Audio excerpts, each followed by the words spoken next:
কি ব্যাপার মিস্টার শাহজাহান চৌধুরী, আপনি বারবার দাঁড়াচ্ছেন, কি বিষয়? Mister Shahjahan Chowdhury, program 15, mister Shahjahan Chowdhury. মাননীয় স্পিকার, আপনাকে অসংখ্য ধন্যবাদ। আমি আসলে বারবার দাঁড়াচ্ছি যে একটা ব্যথা নিয়ে। আজকে আমাদের চট্টগ্রামে নিউ মার্কেটের সাথে একটি কলেজ আছে। ওই কলেজে যেই নিউ মার্কেটে 36শে জুলাই 29শে জুলাই একটা মহাসমাবেশে বৈষম্য বিরোধী ছাত্র আন্দোলনে যারা আক্রমণ করেছিল, আজকে তারাই, যাদের নাম লিস্টেড আছে, ফেসবুকে ছবিগুলা দেখবেন, যারা নিউ মার্কেটে আক্রমণ করেছে তারাই আজকে সিটি কলেজে একটি ছাত্র সংগঠন, অর্থাৎ সেইখানে সাধারণ ছাত্রদের একটি সমাবেশে ওই সশস্ত্র সন্ত্রাসীরা আক্রমণ করে শুধু একটা পিকচারকে নিয়ে, এবং একজনের পা কর্তন করে ফেলেছে মাননীয় স্পিকার। তাই আমাদের মাননীয় স্বরাষ্ট্রমন্ত্রী এখানে আছেন। এই অবস্থায় চট্টগ্রামে এখনো তাদের নামে মামলাও আছে।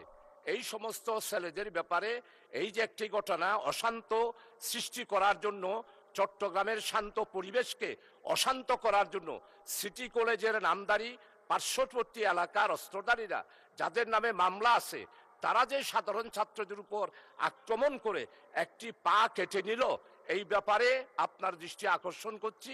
এবং মাননীয় স্বরাষ্ট্রমন্ত্রী মহোদয় এইখানে আছেন, এই বিষয়টা মাননীয় সদস্য বিশেষভাবে দেখার জন্য মাননীয় সদস্য আপনি এই মাননীয় ব্যাপারে স্পিকার, যথাযথ আপনাকে নিয়মে নোটিশ অসংখ্য দেন, ধন্যবাদ।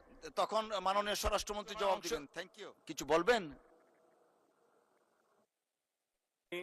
আমি শুধু আপনাকে ধন্যবাদ।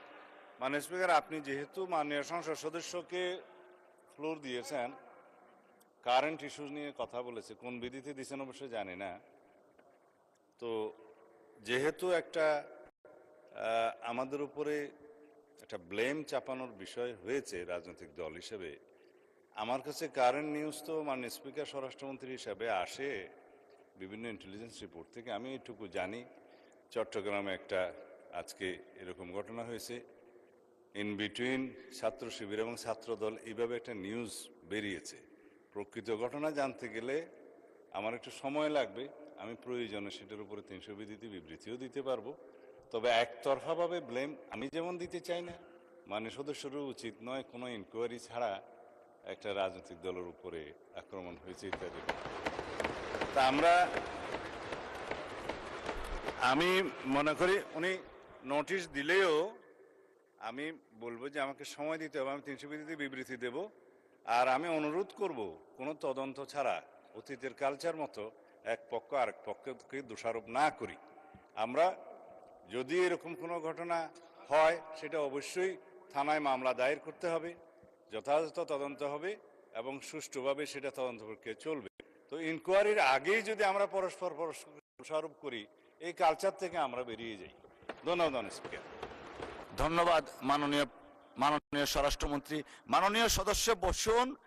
আমাদের চট্টগ্রামের মাননীয় সদস্য বারবার দাঁড়াচ্ছিলেন, আমি জানতাম না কি বিষয়ে। জানার পরে যখন দেখলাম সাম্প্রতিক একটা ঘটনা, of course there are some rules and regulation to conduct this house and session, we should follow that. Thank you.